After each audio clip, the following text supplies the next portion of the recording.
CPIM നേതാവ് KJ. Shine നൽകിയ അധിക്ഷേപ പരാതിയിൽ പ്രതിയായ കോൺഗ്രസ് നേതാവ് ഗോപാലകൃഷ്ണന് ചോദ്യം ചെയ്യലിന് ഹാജരാകാൻ നോട്ടീസ് നൽകി അന്വേഷണ സംഘം. നാളെ ഹാജരാകാനാണ് നിർദ്ദേശം. ഗോപാലകൃഷ്ണന്റെ വീട്ടിലെ പരിശോധനയ്ക്ക് ശേഷമാണ് നോട്ടീസ് നൽകിയത്. പരിശോധനയിൽ ഫോൺ പിടിച്ചെടുത്തു. ആൻമരിയ സണ്ണി വിവരങ്ങളുമായി. ആൻമരിയ, ഇദ്ദേഹം ഒളിവിലായിരുന്നു എന്നതാണ്. ഇന്നും പോലീസ് പരിശോധന നടത്തുമ്പോൾ അദ്ദേഹം വസതിയിൽ ഉണ്ടായിരുന്നില്ല എന്നാണ് മനസ്സിലാക്കാൻ കഴിഞ്ഞിട്ടുള്ളത്. ഇപ്പോൾ നോട്ടീസ് നൽകിയിരിക്കുകയാണ്. ഒപ്പം തന്നെ മൊബൈൽ ഫോൺ പിടിച്ചെടുത്തിട്ടുണ്ട്. എങ്ങനെയൊക്കെയാണ് പോലീസിന്റെ നടപടിക്രമങ്ങൾ? ഒപ്പം തന്നെ സൈബർ പോലീസും ഉണ്ടായിരുന്നല്ലോ.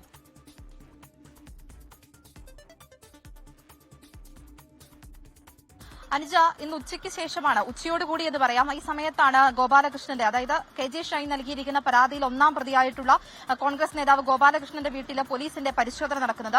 പ്രത്യേക അന്വേഷണ സംഘത്തിന്റെ നേതൃത്വത്തിലായിരുന്നു പരിശോധന ഉണ്ടായിരുന്നത്. മുൻപൻ ഡിവൈഎസ്പിയുടെയും റൂറൽ പോലീസ് ഉദ്യോഗസ്ഥരുടെയും സൈബർ പോലീസിന്റെ അടക്കം നേതൃത്വത്തിലായിരുന്നു വീട്ടിൽ പരിശോധന നടക്കുന്നത്.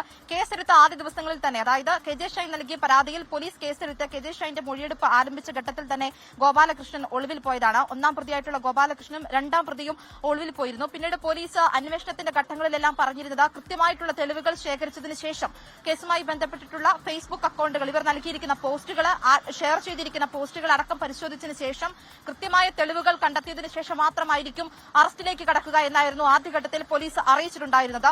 മുനമ്പം ഡിവൈഎസ്പിയുടെ നേതൃത്വത്തിലുള്ള പ്രത്യേക അന്വേഷണ സംഘം ഈ അന്വേഷണം ആരംഭിച്ചതിന് പിന്നാലെ തന്നെ വൈപ്പിൻ എം.എൽ.എ അടക്കമുള്ള ആളുകൾ പോലീസിൽ പരാതിയുമായിട്ട് രംഗത്തേക്കെത്തി. ഇവർ കെ.ജെ. ഷൈനും വൈപ്പിൻ എം.എൽ.എ മാത്രമല്ല മറ്റ് 3 എം.എൽ.എമാർ കൂടി ഈ ഗോപാലകൃഷ്ണനെതിരെ പരാതി നൽകിയിട്ടുണ്ടായിരുന്നു. ഇതിന്റെ എല്ലാം അടിസ്ഥാനത്തിലാണ് പോലീസ് അന്വേഷണം പുരോഗമിക്കുന്നത്. ഇന്ന് ഉച്ചയോടുകൂടി നടത്തിയ അന്വേഷണത്തിന് ഗോപാലകൃഷ്ണൻ ആദ്യഘട്ടത്തിൽ തന്നെ ഒളിവിൽ പോയിരിക്കുകയാണ്. ഇപ്പോഴും ഒളിവിലെന്നാണ് പോലീസ് പറയുന്നത്. ഒന്നാം പ്രതിയായിട്ടുള്ള ഗോപാലകൃഷ്ണന്റെ വീട്ടിൽ നിന്ന് നിലവിൽ ഇന്ന് നടത്തിയ അന്വേഷണത്തിൽ പോലീസ് ഫോൺ പിടിച്ചെടുത്തിട്ടുണ്ട്. മറ്റു രേഖകളും ഭാര്യയുടെ അടക്കം മൊഴിയും പോലീസ് രേഖപ്പെടുത്തിയിട്ടുണ്ട്. മറ്റൊരു പ്രധാനപ്പെട്ട കാര്യം, ഈ കേസിൽ തന്നെ ഇപ്പോൾ മറ്റൊരു ആളെ കൂടി പ്രതി ചേർത്തിട്ടുണ്ട്. മൂന്നാം പ്രതിയായിട്ടാണ് ഇപ്പോൾ ചേർത്തിയത്.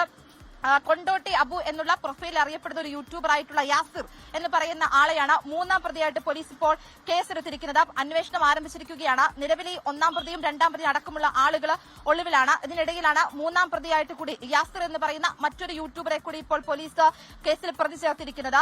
ഗോപാലകൃഷ്ണൻ ഒളിവിലാണ്. ഇന്ന് വീട്ടിൽ പോയ സമയത്ത് തന്നെ ഗോപാലകൃഷ്ണന് എന്തായാലും നാളെ ഹാജരാകണമെന്ന് അറിയിച്ചുകൊണ്ടുള്ള നോട്ടീസും നൽകിയിട്ടുണ്ട്. അനുജ, ശരി. കെ.ജെ. ഷൈനെ അധിക്ഷേപിച്ച കേസിലാണ് ഗോപാലകൃഷ്ണൻ നാളെ ഹാജരാകാൻ പോലീസ് നോട്ടീസ് നൽകിയത്.